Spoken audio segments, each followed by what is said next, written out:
Hello everyone, welcome to today's video. So in this video, we would be talking about 10 proven ways to pass the PMP certification exam on your very first attempt. So I have been a PMP exam coach for more than 5 years now, and I have helped thousands of students to pass their PMP exam. All the student reviews are public over my LinkedIn, YouTube and Udemy profiles, so you can check them out, okay? And the 10 tips that I am going to discuss with you today in this video comes from first-hand experience of working with PMP exam aspirants like you.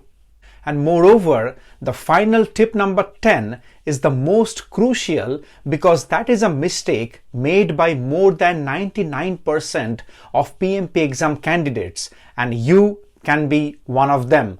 So make sure you stick around till the end of the video.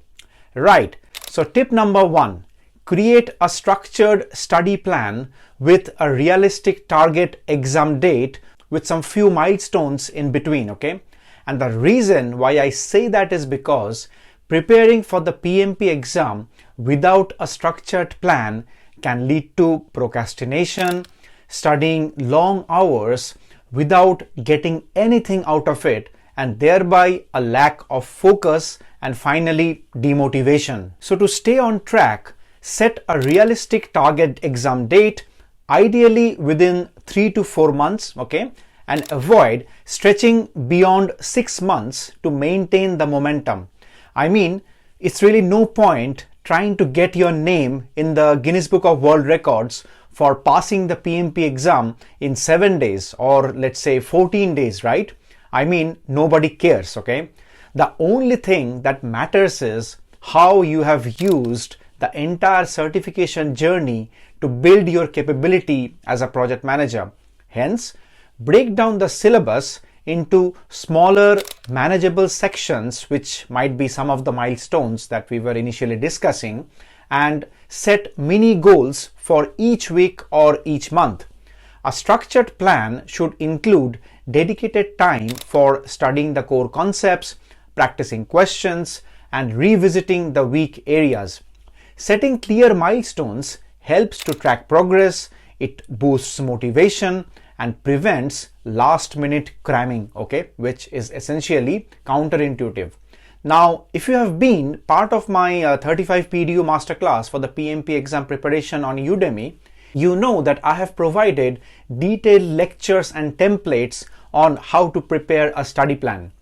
Now, moving on that same note, tip number 2. Whilst you are preparing a study plan for the PMP exam, give sufficient time to understand the PMP exam format, the syllabus of the exam, and the entire certification process. The PMP exam has evolved over the years to focus more on real-world project management scenarios rather than direct theoretical questions, okay? So if you refer to the PMP exam ECO or the examination content outline, you will find that the exam consists of 50% agile or hybrid related questions and 50% of predictive or traditional project management questions. Type of questions might include a mix of multiple choice, multiple response, and hotspot questions. The key to success here is to develop strong analytical skills, identify the best course of action in a given scenario, and understand modern project management trends such as Agile, servant leadership, Scrum, emotional intelligence, business environment factors, etc., etc. So if you have a well-rounded preparation level for the PMP exam, it is very important that you have understanding of the foundational elements of the entire exam structure as part of your exam preparation process. So your preliminary steps to get PMP certified should start with understanding the pulse of the exam in its first place, right?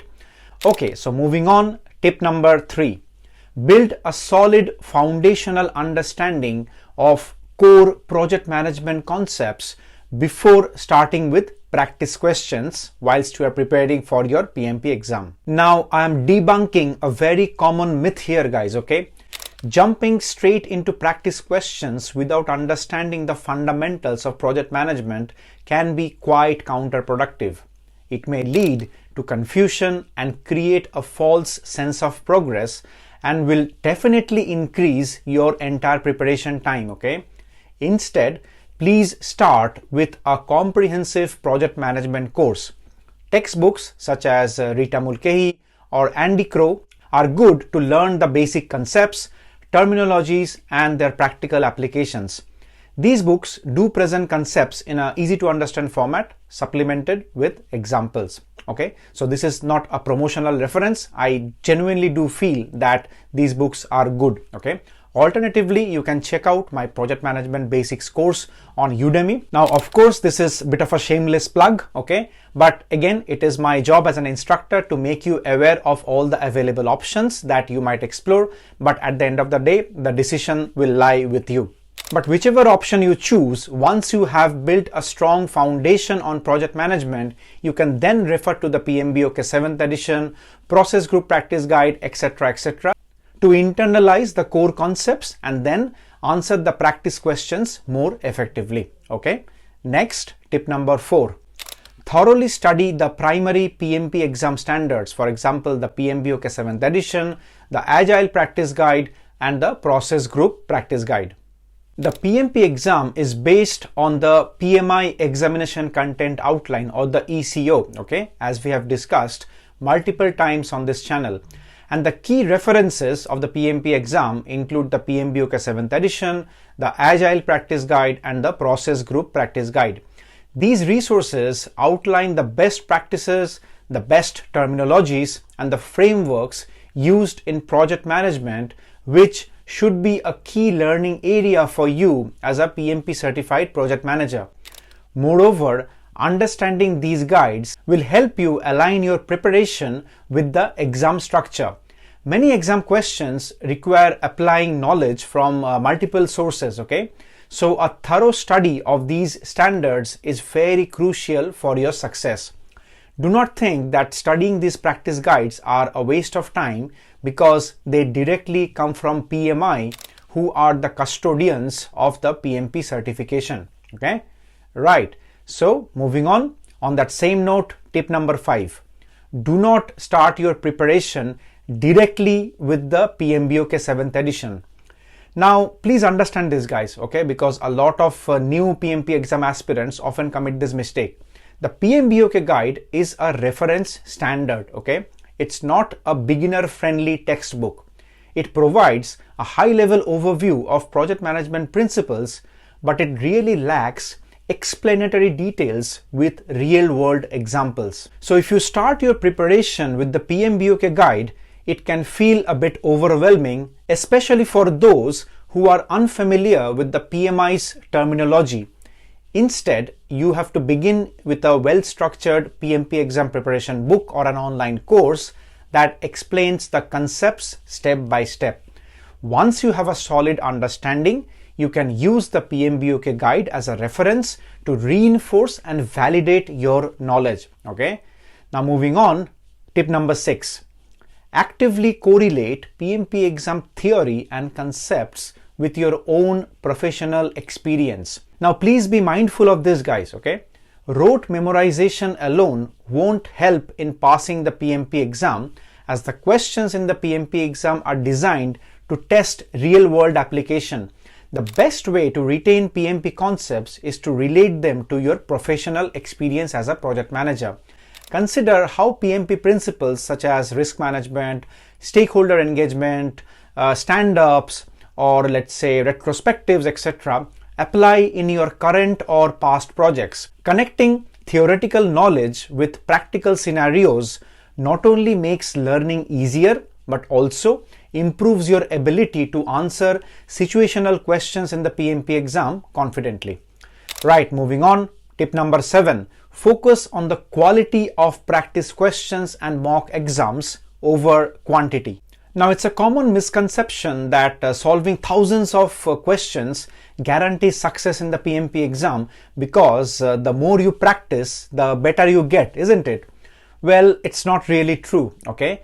Because that is half the truth. Now think about it, guys. If you keep on practicing something incorrectly, no matter how many times you practice it, you will never be able to be good at it, right? So instead of focusing on quantity, you need to prioritize high quality mock exams that closely mimics the real PMP exam. PMI Study Hall, for a starter, is a good resource if you wish to dabble into PMP style questions. Aim to complete 4 to 5 full-length mock exams and spend significant time reviewing each question to understand the reasoning behind both the correct and the incorrect answer choices. Quality over quantity ensures that you develop the critical thinking skills needed to tackle PMP exams scenario-based questions efficiently. Next, tip number 8. When practicing questions, focus on analyzing incorrect responses to identify your knowledge gaps. So when you are preparing for the PMP exam, practicing questions is essential, okay? But simply noting the correct answers is not enough, because your learning process is incomplete if you just pause at tallying the number of correct and the incorrect answer choices after each mock and coming up with a mock score, and then end up trying your percentage score for each of the mocks, okay? Instead, your time should be spent on analyzing incorrect responses to really understand why you went wrong, okay? Identify the concepts you misunderstood and revisit those topics for reinforcement. Maintaining an error log here can really help to track recurring mistakes, weak areas, etc., allowing you to focus on revision strategically. Over time, this method enhances your critical thinking skills and improves your accuracy in answering the PMP exam questions. So please stop tracking your mock scores and instead focus more on the analysis part after each and every mock exam which you write whilst you are preparing for your PMP exam. Right, so we are nearly there. Tip number 9. Plan the logistics for your exam day very well in advance, because obviously a well-planned exam day can help to reduce stress and improve focus. If you're taking the exam at a test center, familiarize yourself with the location, the travel time, and let's say the parking options in advance, okay? Arrive early to settle in and ensure that you have all the required identification documents before you are checked into the exam kiosk. Now, if you are taking the online proctored exam from home, test your computer, webcam, internet connection, and exam environment beforehand. Now, when you are practicing mock simulators at home, try to do it under real exam conditions to get comfortable with the format and the stress levels of a timed exam. This is very, very crucial, guys, okay?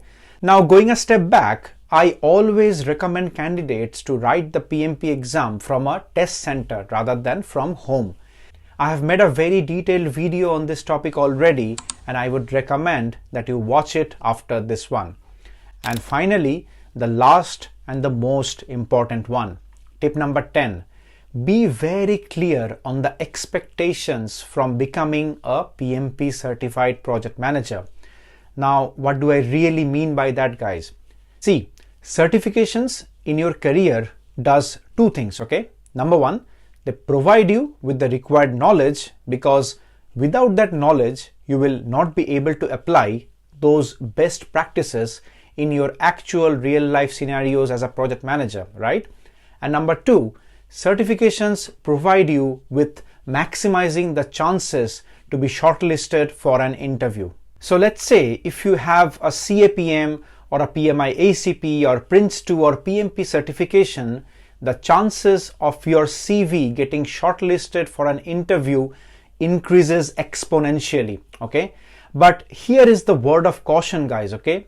Having only the certifications doesn't help you to get a job, okay? You still have to earn it, and you still have to prove your ability as a good project manager in the interview to the interview panel, okay, to make sure that they are hiring the right candidate. And this is regardless of how many certifications you are having in your kitty, okay? So I would highly recommend that you keep this in mind whenever you are pursuing any certification, not only PMP certification in your career, right? Because it is extremely important that you understand the correct intent of having a certification as a professional in your CV. And what is it?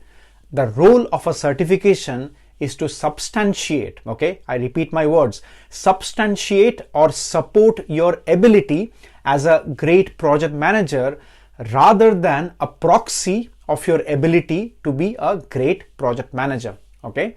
I hope this video was useful, guys. Let me know in the comment section below what other topics on general project management or PMP exam you would like me to cover in this channel. Till then, stay safe, study well, and I'll see you again in the next video.